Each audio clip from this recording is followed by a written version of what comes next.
अच्छा, आज जो है हम क्या स्टार्ट कर रहे हैं, कार्डियोलॉजी स्टार्ट कर रहे हैं। ठीक है, जो पहला टॉपिक है वो हमारा ACS से रिलेटेड है, यानी एक्यूट कोरोनरी सिंड्रोम। ठीक है, अब एक्यूट कोरोनरी सिंड्रोम या इस्कीमिक हार्ट डिजीज़ एक ही चीज़ है। ठीक है, अब पेशेंट जो हमारे पास इस्कीमिक चेस्ट पेन के साथ अगर आता है तो हमें फर्स्ट स्टेप क्या करना है, ECG परफॉर्म करना है। ठीक है, ECG हम परफॉर्म करते हैं अगर हमें ST एलिवेशन नहीं मिलती है, जो कि 40 to 60% केसेस में होता है। अगर ST एलिवेशन नहीं मिलती है तो फिर हमें क्या देखना है, कार्डियक एंजाइम्स देखना है। कार्डियक एंजाइम्स में भी सबसे स्पेसिफिक क्या होता है, ट्रोपोनिन 1 और 2। ठीक है, अगर ट्रोपोनिन आए और ट्रोपोनिन अगर नॉर्मल आते हैं तो डैट इज़ अनस्टेबल एंजाइना। अगर ट्रोपोनिन बढ़े हुए आते हैं, कार्डियक एंजाइम्स बढ़े हुए आते हैं, तो स्पेशली ट्रोपोनिन, क्योंकि वो मोस्ट स्पेसिफिक होता है। ठीक है, तो that is non ST elevation myocardial infarction. ठीक है, एनस्टेमी इसको हम लोग बोलते हैं, क्योंकि ST एलिवेशन नहीं हुई हुई। ठीक है, फिर अगर patient with ischaemic chest pain ST elevation उसकी राइज अप आती है, ठीक है, तो हमें कार्डियक एंजाइम परफॉर्म करने की ज़रूरत नहीं है। ठीक है, वैसे फर्स्ट स्टेप ECG होता है और फिर उसके बाद अगर नॉन STEMI मिलता है हमें तो हम कार्डियक एंजाइम्स देखते हैं। अगर ST एलिवेशन बढ़ी हुई मिलती है तो दैट इज़ STEMI यानी ST एलिवेशन मायोकार्डियल इन्फाक्शन। ठीक है, अब एक्यूट कोरोनरी सिंड्रोम के अंदर ECG चेंजेस अगर नज़र आ रही है तो that is myocardial infarction. ECG changes नज़र नहीं आ रही है तो आपने रेस्ड कार्डियक मार्कर्स देखने हैं, जिसमें ट्रोपोनिन सबसे ज़्यादा स्पेसिफिक है। ठीक है, अगर वो नहीं बढ़ा हुआ आता है तो डैट इज़ अनस्टेबल एंजाइना। अगर वो बढ़ा हुआ आता है तो इसका मतलब that is non ST elevation myocardial infarction. अब एक्यूट कोरोनरी सिंड्रोम के अंदर 3 चीज़ें होती हैं, ST elevation myocardial infarction, non ST elevation myocardial infarction and other is the unstable angina. Unstable angina जो होता है वो रेस्ट पर भी हो सकता है। ठीक है, सिम्टम्स एंड साइंस क्या होते हैं, classic and most common features of ACS is chest pain. और चेस्ट पेन की जो फीचर्स होते हैं वो क्या होते हैं, सेंट्रल होता है, लेफ़्ट साइडेड भी हो सकता है, सब एक्सटर्नल भी हो सकता है और एपिगैस्ट्रिक भी हो सकता है। रेडिएट करता है कहाँ पर, जॉ पर, लेफ़्ट आर्म पर या शोल्डर पर। ठीक है, और जो चेस्ट पेन का जो नेचर होती है वो क्या होती है, हेवी या फिर कॉन्स्ट्रिक्टिंग होती है, like an elephant on the chest. ठीक है, जैसे चेस्ट पर कोई भारी चीज़ रखी हुई है। सेंट्रल, लेफ़्ट साइडेड, सब एक्सटर्नल और एपिगैस्ट्रिक। और रेडिएट कहाँ करेगा, जॉ पर, लेफ़्ट आर्म पर और शोल्डर पर। ठीक है, तो it should be noted in real clinical practice that patient present with a wide variety of types of chest pain. ठीक है, बहुत तरीके के चेस्ट पेन होते हैं, लेकिन उसका रेडिएशन फैक्टर और क्लिनिकल प्रेजेंटेशन को देखते हुए हमें ये फैसला करना है कि ये इस्कीमिक पेन है या फिर ये डिस्पेप्सिया की वजह से हो रहा है। जैसे सर्टेन पेशेंट जो डायबिटिक होते हैं या एल्डरली होते हैं, उनमें चेस्ट पेन नहीं होता। ठीक है, तो that is called silent myocardial infarction. Other possible symptom ACS के हमारे पास क्या इंक्लूड होते हैं कि patient can present with dyspnoea, sweating other than chest pain. किसके साथ प्रेजेंट करेगा, डिस्निया, स्वेटिंग, नोजिया, वॉमिटिंग और can appear pale and clammy. Risk factor क्या होते हैं, इस्कीमिक हार्ट डिजीज़ के जो अनमॉडिफाइबल रिस्क फैक्टर्स में इंक्रीजिंग एज है, मेल में ज़्यादा कॉमन है, मेल जेंडर, फैमिली हिस्ट्री होती है। और जो मॉडिफाइबल फैक्टर्स होते हैं उसमें स्मोकिंग है, डायबिटीज़ मेलाइटस है, हाइपरटेंशन है, हाइपरलिपिडीमिया यानी हाइपर कोलेस्ट्रोलीमिया और ओबेसिटी। ठीक है, तो ये सारे वो फैक्टर्स हैं जो ऐसे भी कॉमनली हमें पता होते हैं कि smoking, diabetes mellitus, hypertension, hyperlipidaemia, obesity से जो है वो इस्कीमिक हार्ट डिजीज़ हो सकती है। अब इन्वेस्टिगेशन में आप सबसे पहले क्या करवाओगे, ECG करवाओगे, फिर जो है वो कार्डियक मार्कर्स में आप किसको देखोगे, ट्रोपोनिन को देखोगे। ठीक है, ECG in ST elevation MI। Elevated ST segment in certain leaves gives a clue about the site and type of the ST segment elevated myocardial infarction। जैसे types of MI या फिर sites of myocardial infarction। देखो lateral MI के लिए आपको कौन सी Leeds देखनी है जिसमें ST एलिवेशन आपको मिले, तो ये आपको बहुत अच्छे से याद करना है। Lead 1 AVL V5 V6, 1 AVL V5 V6 और लेफ़्ट सर्कमफ्लेक्स आर्टरीज में इन्वॉल्व होती है, ठीक है। तो यहाँ पर आपको ये लेटरल एमआई दिखा रहा है। लेटरल एमआई में आप लेड 1 AVL V5 V6 देखोगे और इसमें L से याद रखना लेफ़्ट सर्कमफ्लेक्स आर्टरी इन्वॉल्व होती है। फिर आ जाओ जो है इंफीरियर एमआई के ऊपर। इंफीरियर एमआई में 2-3 AVF इन्वॉल्व होती है, ठीक है। और आर्टरी कौन सी इन्वॉल्व होती है? Right coronary artery. 2-3 AVF right coronary artery, ठीक है। इंफीरियर में वैसे तो याद करने का तरीका आपको ऐसे भी अगर कॉन्सेप्ट होगा तो ये याद हो ही जाएगा कि 2-3 AVF में राइट कोरोनरी आर्टरी होती है। फिर इंटीरियर या इंटीरियर सेप्टल जो भी आपके पास लिख दें। इंटीरियर सेप्टल मोस्ट इम्पॉर्टेंट है, ठीक है। V1 से V4, ठीक है। इसमें कौन सी आर्टरी इन्वॉल्व होती है? इंटीरियर सेप्टल में आपके पास देखो लेड यानी लेफ़्ट इंटीरियर डिसेंडिंग आर्टरी, और it is the most common artery जो कि हमारे पास इन्वॉल्व होती है मायोकार्डियल इन्फार्क्शन में, ठीक है। Left interior descending artery. अच्छा, एंटीरोलेटरल है। एंटीरोलेटरल एमआई के अंदर AV1 AVL V4 V5 V6 आ जाते हैं, ठीक है। 2-3 नहीं आते, उसके अलावा सारे आ जाते हैं एंटीरोलेटरल के अंदर। 1 AVL V4 V5 V6। इसके अंदर कौन सी आर्टरी इन्वॉल्व हो सकती है? लेफ़्ट इंटीरियर डिसेंडिंग आर्टरी या फिर लेफ़्ट सर्कमफ्लेक्स आर्टरी, ठीक है। तो एंटीरोलेटरल आपने याद रखना है, एंटीरोसेप्टल में याद रखना है, ठीक है। एंटीरियर वाले जितने भी उसमें left interior descending artery involve है, ठीक है। और लेटरल एमआई है और उसमें कौन सी लीड होती है? 1 AVL V5 V6। एंटीरोसेप्टल है V1 से V4।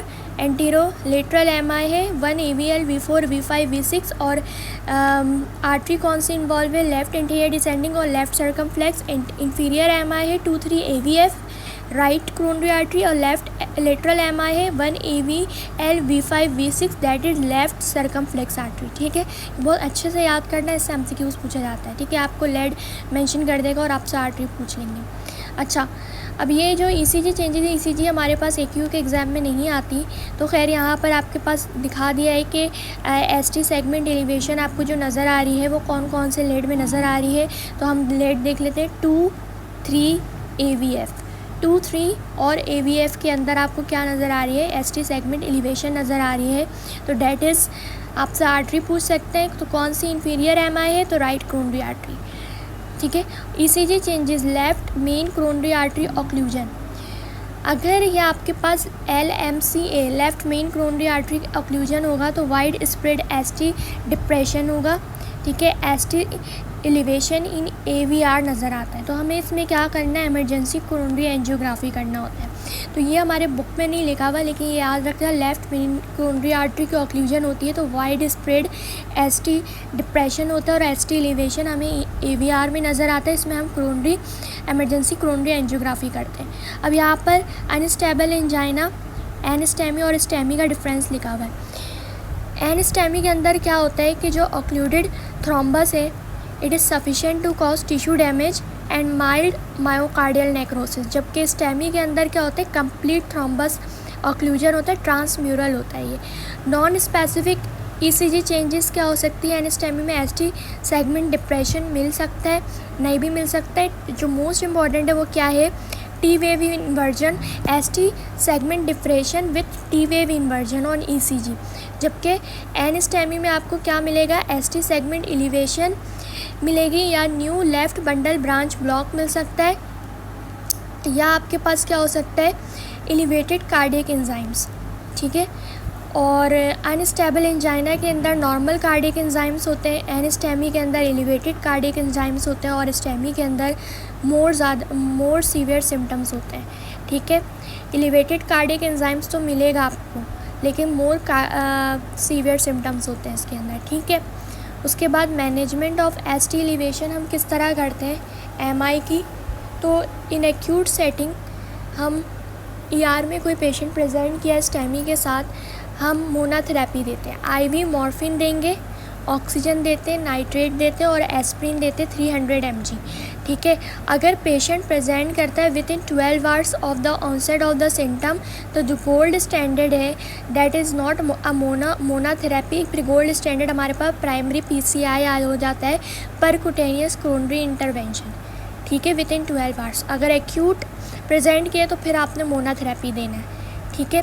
और पीसीआई के अंदर क्या किया जाता है कि ब्लॉक्ड आर्टरी को बाय यूजिंग अ बलून यानी एंजियोप्लास्टी के ज़रिए उसे ओपन किया जाता है, फिर इसमें स्टंट लगा दिया जाता है, ठीक है, ताकि to prevent the artery from occlusion again in the future, ठीक है। और ये जो सारा प्रोसीजर होता है वो एक कैथेटर इंसर्ट किया जाता है आइदर इनटू रेडियल या फिर फेमोरल आर्टरी, और फिर वहाँ पर एंजियोप्लास्टी की जाती है और स्टंट प्लेस कर दिया जाता है। अगर पीसीआई आपके पास अवेलेबल नहीं है, ठीक है, 12 आवर्स से टाइम ज़्यादा गुजर गया, तो आपको क्या करना है, थ्रोम्बोलाइसिस करना है alteplase. Alteplase is preferred over streptokinase, ठीक है, एल्टीप्लेज को प्रीफर किया जाता है। उसके बाद chronic long term management of myocardial infarction क्या होती है कि अगर पेशेंट अब आपके पास आपने ट्रीट कर दिया, अब उसको आगे भी इसका ख़तरा हो सकता है, तो लॉन्ग टर्म प्रिवेंशन क्या होता है आपके पास कि एस्प्रिन फॉर लाइफ देना है आपको, सारी ज़िंदगी वो एस्प्रिन लेता रहेगा। ट्रिकाग्रिलर या prasugrel that is clopidogrel for 12 month, 12 महीने तक क्लोपिडोग्रिल देना है। बीटा ब्लॉकर्स देना है फॉर 12 मंथ, जिसमें एटिनोलोल और बाइसोप्रोलोल आ जाता है, ठीक है। अभी हम जो है वो इसके मार्केट में जी जिस नाम से अवेलेबल है डेट इज़ नॉट इम्पॉर्टेंट, ठीक है। उसके बाद एस इनहिबिटर्स आते हैं फॉर लाइफ, ठीक है, ये फॉर लाइफ देना है, जिसमें कैप्टोप्रिल, इनैलाप्रिल, रैमिप्रिल आ जाते हैं।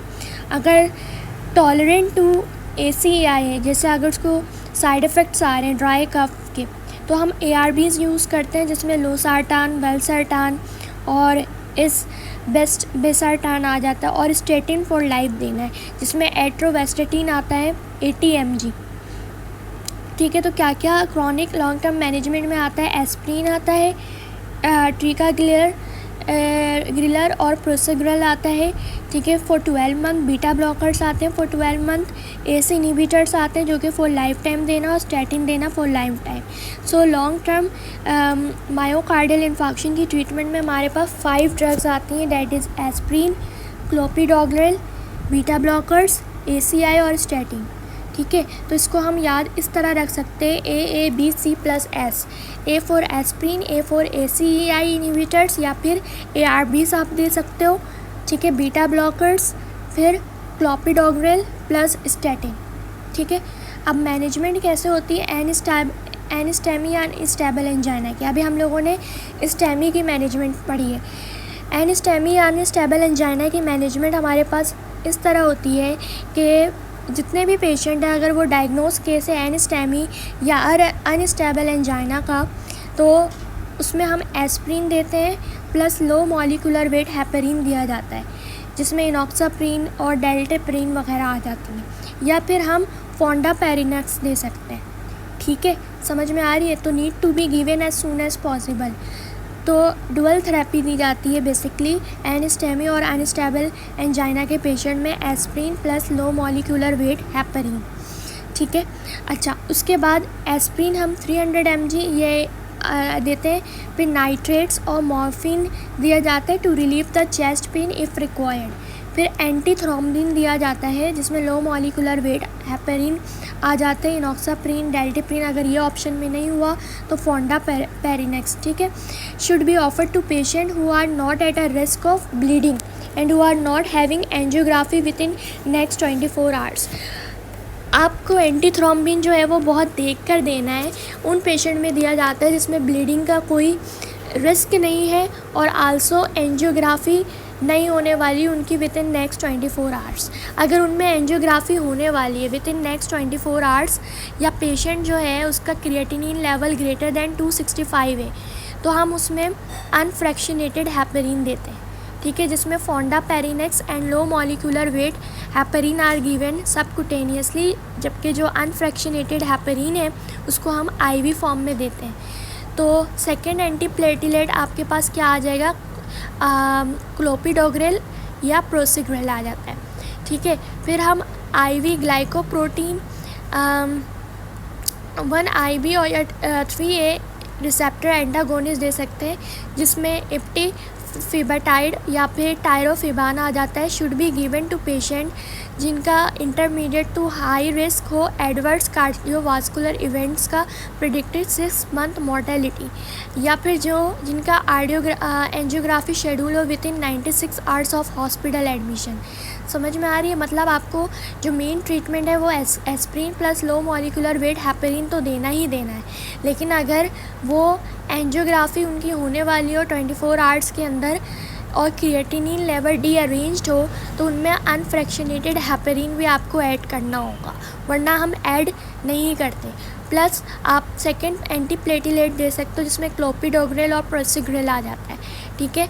और या फिर आप आईवी ग्लाइकोप्रोटीन रिसेप्टर एंटागोनिस्ट दे सकते हो जिसमें फिबाटाइड और टायरोफिबैन आता है, ठीक है, जिनमें intermediate to high risk of adverse cardiovascular events हों, ठीक है, और जिनकी angiography within 96 hours of hospital admission होने वाली हो।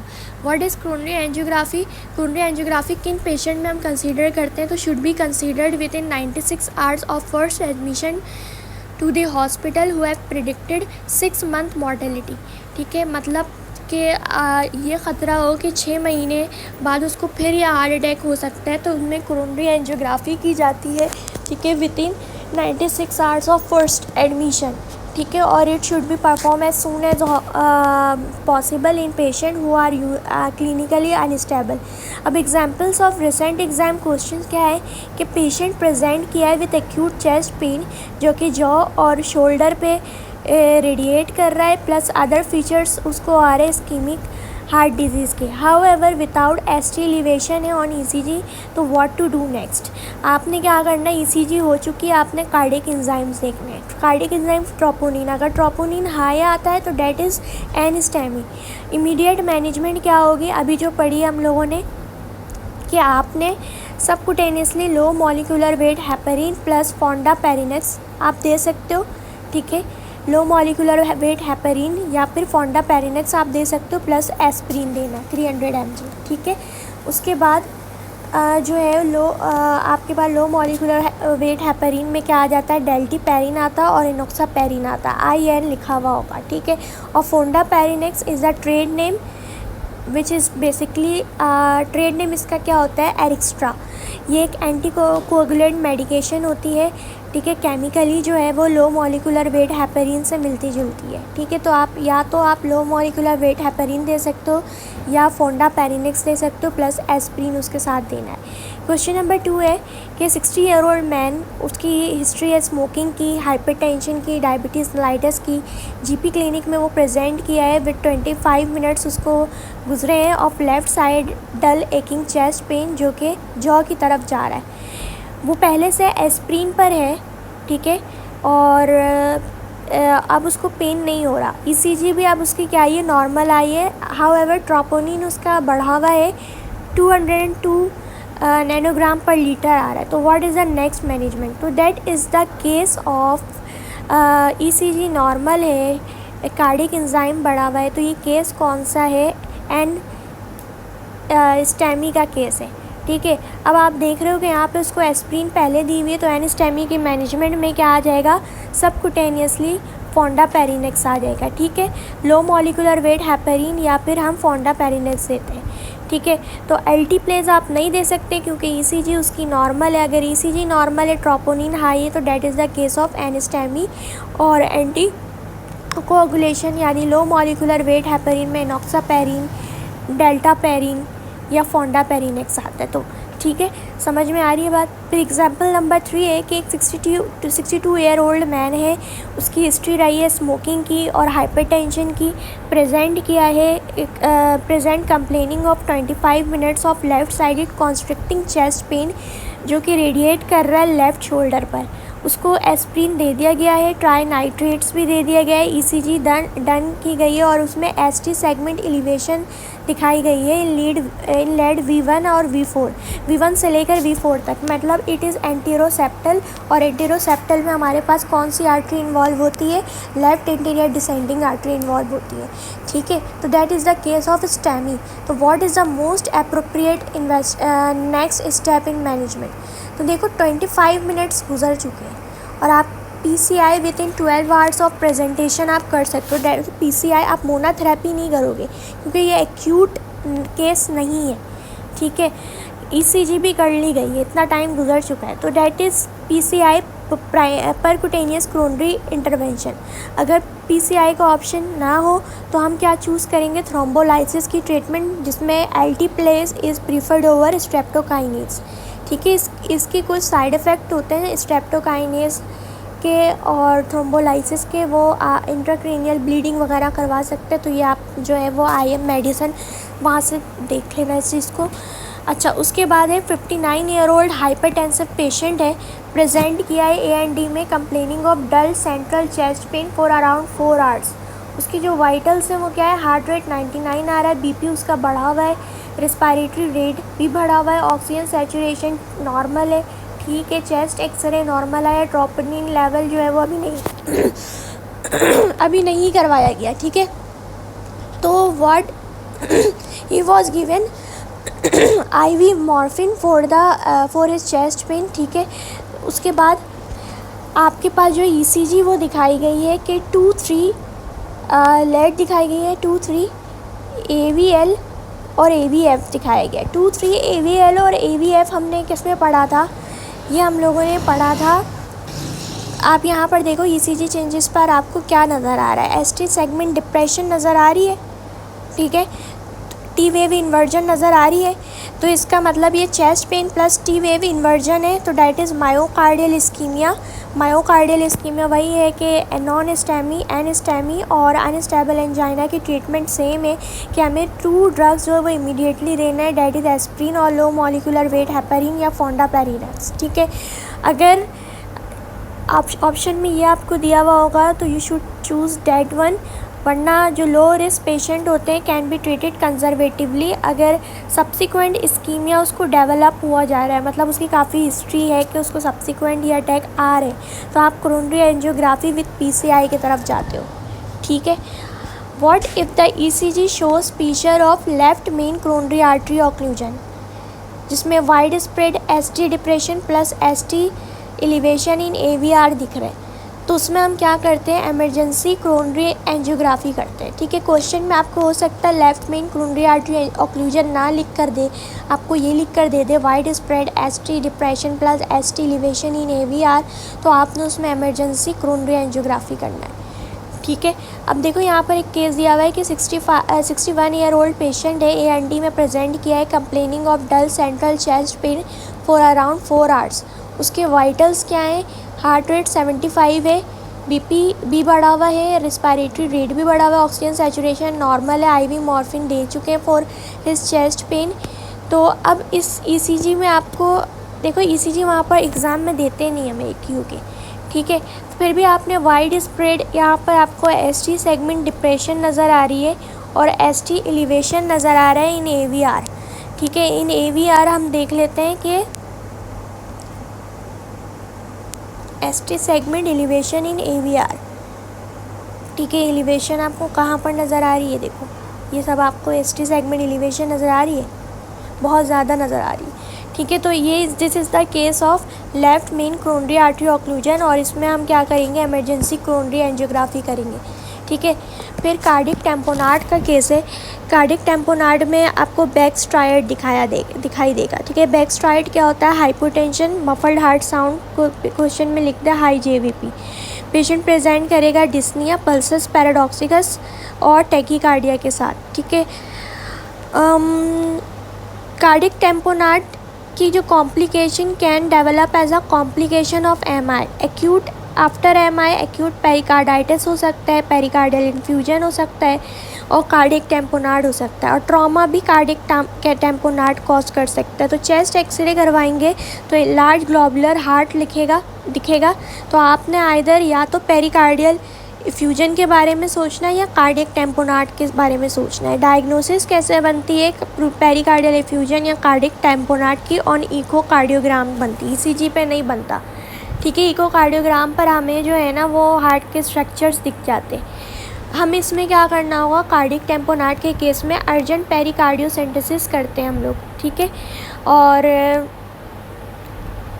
उसके बाद ये कार्डिक टेम्पोनार्ड में देखो ग्लोबुलर इनलार्ज हार्ट दिखाया गया है। ठीक है, अगर पेशेंट जो है वो हाइपोवॉल्यूमिक शॉक के साथ प्रेजेंट करे, सीवियरली लो बीपी हो और क्वेश्चन में पूछ ले इनिशियल ट्रीटमेंट क्या होगी, तो पहले आपको उसको आईवी फ्लूइड्स देने।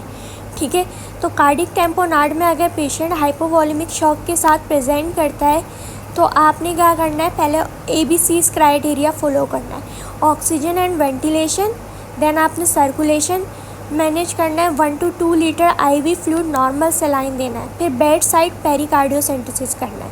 ठीक है, फिर ये एट्रियल मैक्सोमा का केस है, डैट इज़ नॉट इम्पॉर्टेंट, बस इतना याद रख लो कि एट्रियल मैक्सोमा जो है वो 75% इसमें लेफ़्ट एट्रियम इन्वॉल्व होता है।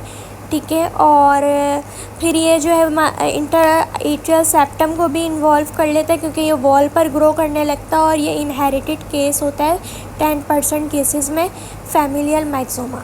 उसके बाद हमारे पास फीचर्स क्या होते हैं, ऑब्स्ट्रक्शन ऑफ मिट्रल वेल्व होगी तो उसकी वजह से मिड डायस्टोलिक मरमर सुनाई देगा, डिस्निया सिंकोपी होगी, और जो स्मॉल पीसेस ऑफ हार्ट है जो भी लेफ़्ट एट्रियम का है वो ब्रेक ऑफ करेगा और आर्टरीज़ में ट्रैवल करेगा जिसकी वजह से इस्कीमिया ऑफ डिफरेंट पार्ट्स हो सकते हैं। लंग्स में जाएगा तो पल्मोनरी एम्बोलिज्म कॉज करेगा, ब्रेन में जाएगा तो स्ट्रोक कॉज करेगा और पेरिफ्रीज में जाएगा तो क्लबिंग और ब्लू फिंगर्स हो सकते हैं। Then the other case is about atrial fibrillation, that is most important.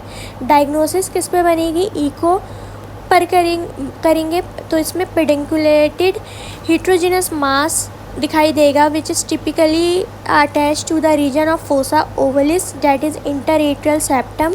तो important note, acute limb ischaemia develop sudden painful swelling limb with a loss of pulse.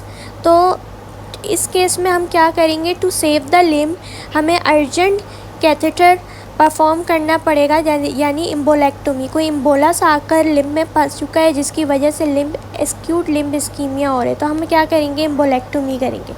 ठीक है, फिर एक आपके पास केस दिया हुआ है कि patient was hit by a car into his chest and is brought to the emergency, उसके नेक वेन डिस्टेंडेड है, हार्ट साउंड जो है वो फेंट है, हाइपोटेंसिव और टेकीकार्डिया, बैक स्ट्राइड दिख रहा है, JVP रेस्ट है, मफल्ड हार्ट साउंड है और क्या है, टेकीकार्डिक है, तो डैट इज़ हाइपोटेंसिव पेशेंट। ठीक है, that is cardiac tamponade, most appropriate management क्या होगा, पेरिकार्डियोसेंटेसिस होगा। फिर आपके पास क्या है, एक्सिस डेविएशन।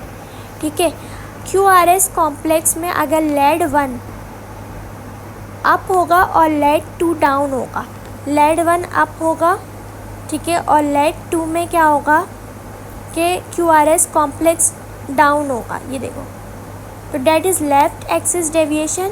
और इसमें हमें याद रखना है -90 टू -30 टू -90 डिग्री चीज़ मेंशन होती है। ठीक है, उसके बाद QRS कॉम्प्लेक्स में क्या होगा, लेड 1 डाउन होगा और लेड 2 क्या होगा, अप होगा। अब आप देखो राइट एक्सिस डेविएशन में लेड 1 डाउन है और लेड 2 क्या है, अप है। ठीक है, तो that is right axis deviation, इसमें +90 टू +50 आता है। तो याद रखना लेफ़्ट में क्या होता है, लेड 1 जो है वो अप होता है, लेड 2 जो है वो डाउन होता है। अप का मतलब पॉजिटिव डेविएशन दिखती है और लेड 2 में नेगेटिव डेविएशन दिखती है, तो लेफ्ट एक्सिस डेविएशन। और राइट एक्सिस में क्या होगा, अपोजिट होगा कि लेड 1 डाउन दिखेगी नेगेटिव डेविएशन और लेड 2 क्या दिखेगी, अप दिखेगी पॉजिटिव डेविएशन। आपने एंगल याद रखना है, राइट एक्सिस डेविएशन में +90 टू +150 डिग्री आता है और लेफ्ट एक्सिस डेविएशन कितना आता है, -30 डिग्री टू -90 डिग्री। ठीक है, दैट इज़ नॉट इम्पॉर्टेंट। ठीक है, फॉर द MCQs पार्ट ये आपके जो है जब आप अपने ऑस्की वगैरह की प्रिपरेशन करोगे तो उसमें करोगे। ठीक है, लेफ्ट एक्सिस डेविएशन के कॉजेज़ इंपॉर्टेंट है कि inferior MI, left ventricular hypertrophy, ठीक है, लेफ्ट इंटीरियर वेसिकुलर ब्लॉक और हेमी ब्लॉक ओबीस का पेशेंट है, और Wolff Parkinson White syndrome, delta waves हमें इसमें दिखती हैं। तो inferior MI, left ventricular hypertrophy, left anterior fascicular block और हेमी ब्लॉक ओबीस है, और वॉल्फ पार्किंसन वाइट सिंड्रोम जिसमें डेल्टा वेव्स आपको दिख रही होती हैं। ठीक है, और राइट एक्सिस डेविएशन के कॉजेज़ क्या होते हैं हमारे पास कि लेटरल MI होता है।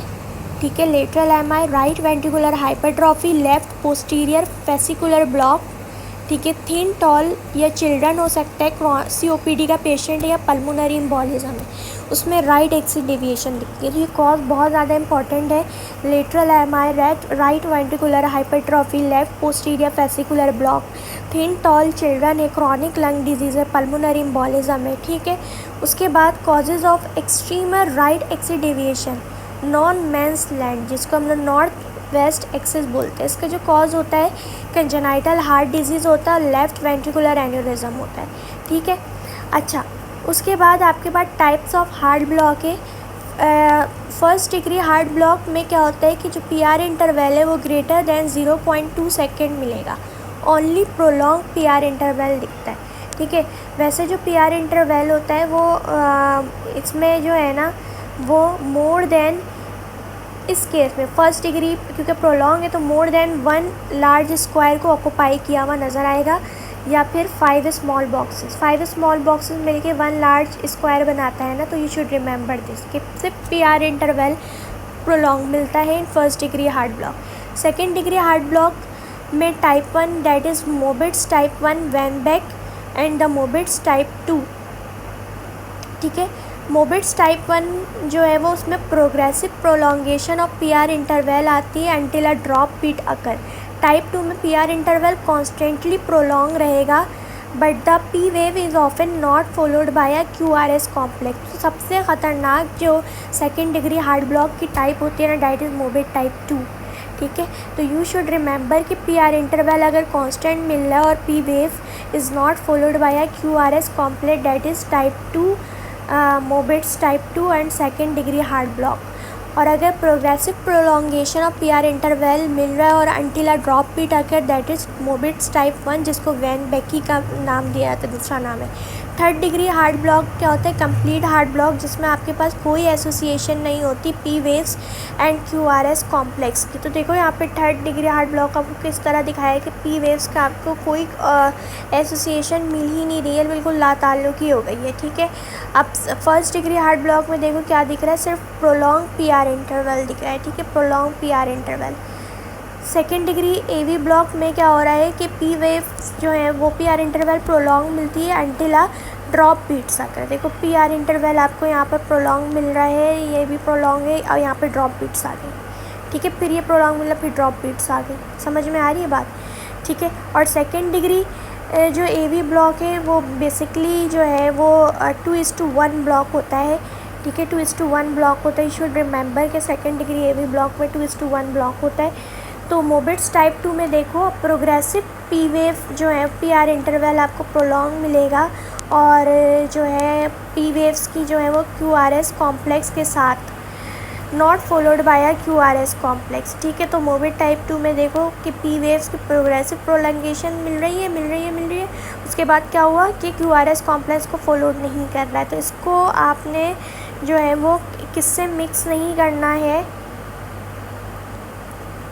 इसको आपने किससे मिक्स नहीं करना है, आपको थर्ड डिग्री एवी ब्लॉक से मिक्स नहीं करना है, ठीक है। एवी ब्लॉक की मैनेजमेंट क्या होती है कि फर्स्ट डिग्री एवी ब्लॉक है और या फिर मोबिट्स टाइप 1 हो तो do not require treatment unless the patient is asymptomatic.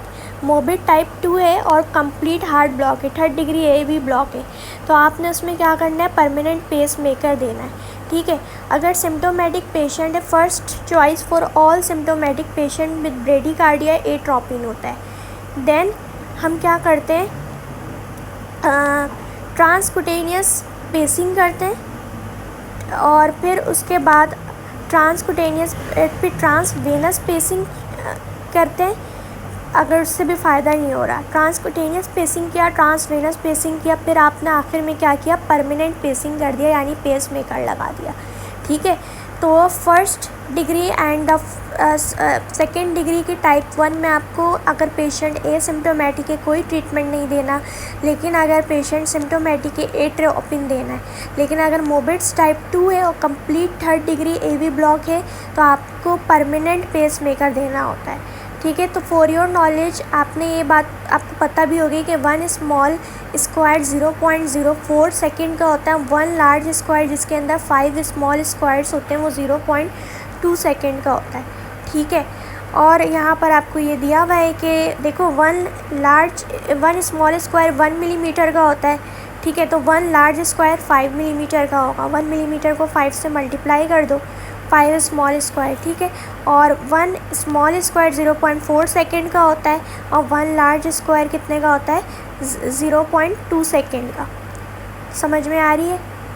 अच्छा, उसके बाद ये देखो, ये एट्रियल फिब्रिलेशन आपको दिखाया गया है एफिब, ठीक है। 100 टूथ पैटर्न हमें नज़र आता है। एफिब में आपको क्या नज़र आता है, 100 टूथ पैटर्न नज़र आता है। अब इसमें जो है ना, इसकी मैनेजमेंट बहुत ज़्यादा इम्पॉर्टेंट है कि अगर पेशेंट आपके पास प्रेजेंट किया है, ठीक है, पेशेंट स्टेबल है और उसको कोई हाइपोटेंशन नहीं है, लेकिन एफिब वो डायग्नोज हो गया है, तो आपने उन पेशेंट में क्या करना है, रेट कंट्रोल करना है। स्टेबल पेशेंट है, रेट कंट्रोल करोगे। तो रेट कंट्रोल के लिए आपके पास क्या है, बीटा ब्लॉकर्स आते हैं, जिसमें एटिनोलोल, बाइसोप्रोलोल या मेटोप्रोलोल आते हैं, that is first line.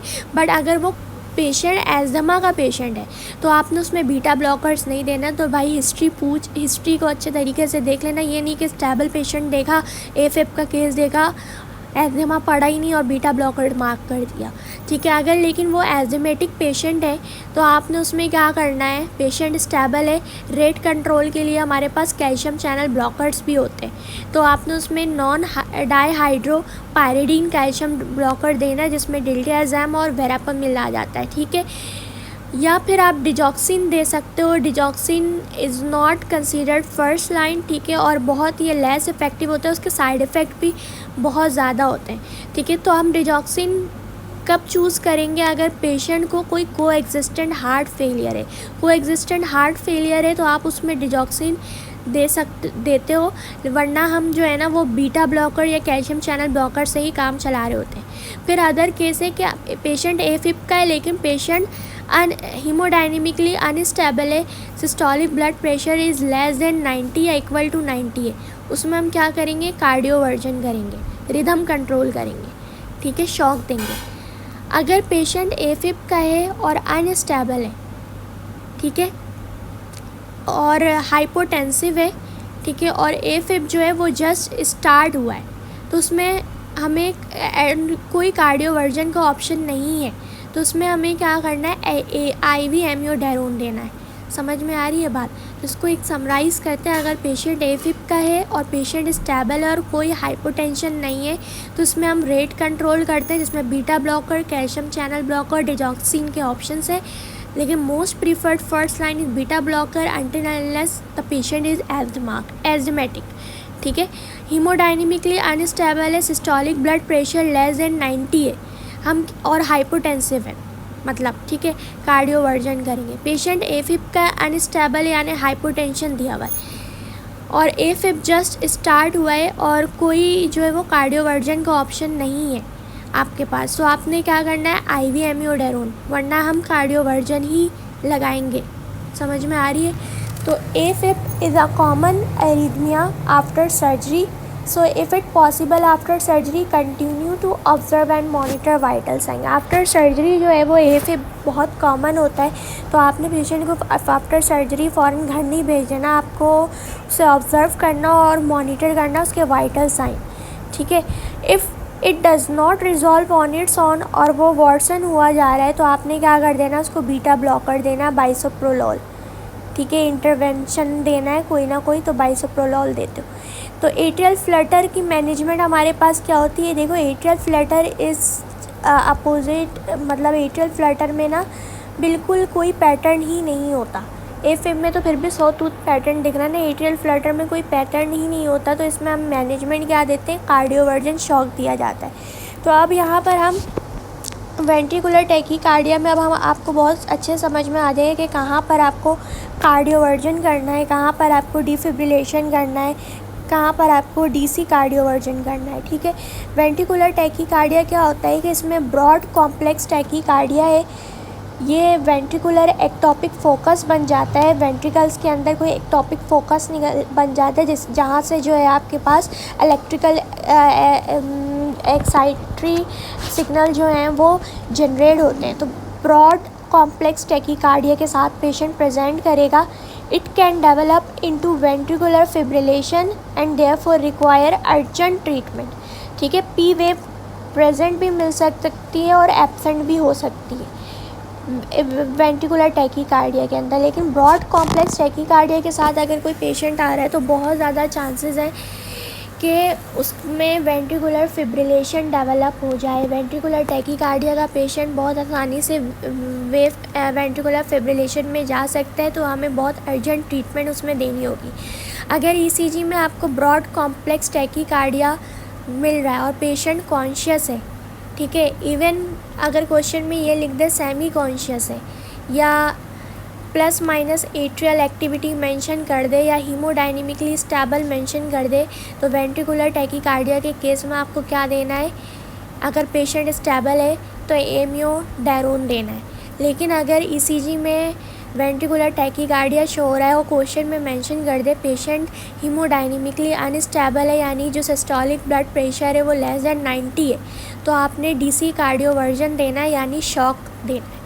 He is unstable but has a pulse. Date is the case कि अगर पेशेंट अनस्टेबल है लेकिन उसके पास पल्स मौजूद है, आपने डीसी कार्डियोवर्जन करना है, शॉक देना है। अगर पेशेंट अनकॉन्शियस है या कोलैप्स मेंशन कर दे या नॉट ब्रीथिंग मेंशन कर दे और नो पल्स हो उसके साथ, अनकॉन्शियस प्लस नो पल्स, तो वेंट्रिकुलर फिब्रिलेशन डेवलप हो गया है। तो वेंट्रिकुलर फिब्रिलेशन के केस में हमें हमेशा डीफिब्रिलेशन करना होता है, which is a synchronised shock.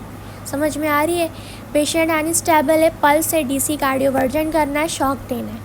Patient जो है वो अनकॉन्शियस है, कोई पल्स नहीं है, वेंट्रिकुलर फिब्रिलेशन का केस है, ठीक है, तो डीफिब्रिलेशन करना होगा, एसिंक्रोनाइज्ड शॉक देना है। एज अ पेशेंट अगर स्टिल कॉन्शियस है और आपको उसकी पल्स फेल्ट हो रही है तो it is likely a case of ventricular tachycardia, it is not the case of ventricular fibrillation, ठीक है। तो आपने कैसे मैनेज करना है? एमियोडायरोन से मैनेज करना है अगर पेशेंट स्टेबल है, ठीक है। अगर अनस्टेबल है तो कार्डियोवर्जन से मैनेज करना है। अगर कोई पल्स नहीं है तो इमीडिएटली डिफिब्रिलेशन करनी है। तो ventricular fibrillation is the most important shockable arrhythmia, जिसमें हम सिर्फ और सिर्फ डिफिब्रिलेशन ही कर सकते हैं, ठीक है। Hypokalemia is the most important cause of ventricular tachycardia clinically, ठीक है। तो हाइपोकैलेमिया जो है वो बहुत इंपॉर्टेंट कॉज होता है वेंट्रिकुलर टैकीकार्डिया का, यू शुड रिमेंबर दिस। तो वेंट्रिकुलर टैकीकार्डिया आपको दिखाया है, वेंट्रिकुलर फिब्रिलेशन दिखाया है, एट्रियल फिब्रिलेशन दिखाया। जैसे मैंने एट्रियल फिब्रिलेटर का बताया था, कोई पैटर्न नहीं होता एट्रियल फिब्रिलेशन में, फिर भी आपको सॉटूथ पैटर्न मिलता है। वेंट्रिकुलर टैकीकार्डिया में wide complex QRS broad complex QRS होता है आपके पास, ठीक है। और वेंट्रिकुलर फिब्रिलेशन का कोई पैटर्न नहीं है हमारे पास, ठीक है। एफिब का पेशेंट है, ये हम जो है वो कर लेते जल्दी से, ठीक है। एफिब का पेशेंट है, किस तरह प्रेजेंट करेगा? Palpitation, tachycardia, dyspnoea, irregular rhythm mention कर देगा आपके पास क्वेश्चन में, ठीक है। तो आपने क्या करना है? If the patient is stable, haemodynamically stable, आपने रेट में उसकी बैलेंस करना है। बीटा ब्लॉकर अगर एस्थमेटिक है तो कैल्शियम चैनल ब्लॉकर, अगर अनस्टेबल है, हाइपोटेंशन वगैरह मेंशन कर दिया क्वेश्चन में, तो कार्डियोवर्जन करना है या फिर आईवी एमियोडायरोन कर देना होगा, ठीक है। एट्रियल फ्लटर का पेशेंट है, ठीक है, fluttering feeling in the chest, so tooth waves आपको ईसीजी पे दिख गई है, फ्लटरिंग का मेंशन कर देगा आपको, तो आपको सिंक्रोनाइज्ड कार्डियोवर्जन करना होगा। वेंट्रिकुलर टैकीकार्डिया का पेशेंट है, इसमें याद रखना रेगुलर एंड फास्ट रिदम होती है, इसमें इरेगुलर रिदम नहीं होती, ठीक है। रेगुलर एंड फास्ट रिदम होती है, ऑन गोइंग लाइटेडनेस है, पैल्पिटेशन है, चेस्ट पेन है, एमियोडायरोन देना है। पेशेंट अनस्टेबल है, डिक्रीज कॉन्शियसनेस है, इमीडिएट सिंक्रोनाइज्ड कार्डियोवर्जन करना है। अगर पेशेंट पल्स लेस मेंशन कर दे, ठीक है, तो इसका मतलब वेंट्रिकुलर टैकीकार्डिया जो है वो वेंट्रिकुलर फिब्रिलेशन में आ चुका है, तो इमीडिएट डिफिब्रिलेशन करना है, जिसको हम लोग अनसिंक्रोनाइज्ड कार्डियोवर्जन बोलते हैं, ठीक है। अच्छा, उसके बाद डिफिब्रिलेशन है, डी से याद रखना अनसिंक्रोनाइज्ड। वेंट्रिकुलर फिब्रिलेशन है, ओल्डर एज मेंशन कर दे या सडन कोलैप्स या नॉट ब्रीथिंग, अनकॉन्शियस और नो पल्स खास तौर पर, तो वही ट्रीटमेंट है इमीडिएट डिफिब्रिलेशन। साइनस ब्रेडिकार्डिया का पेशेंट है, लाइटेडनेस फील हो रही है, hypotension, vertigo, syncope, dizziness, note के sinus bradycardia is normal in young athletes, ठीक है। The first drug of choice for symptomatic bradycardia dizziness feeling unwell के साथ आए एट्रोपिन देना है। साइनस टेकिकार्डिया का पेशेंट है, फिजियोलॉजिकली सिचुएशन है, exercise, stress, anger, history of infection है, तो आपने जो है वो फिजियोलॉजिकल सिचुएशन को ही ट्रीट करना है अगर ज़रूरत पड़ी तो, वरना हम इसमें कोई ट्रीटमेंट नहीं देते, ये ख़ुद ब खुद जो है वो ठीक हो जाती है। PWS से डेल्टा वेव्स हमें नज़र आती है ECG पर।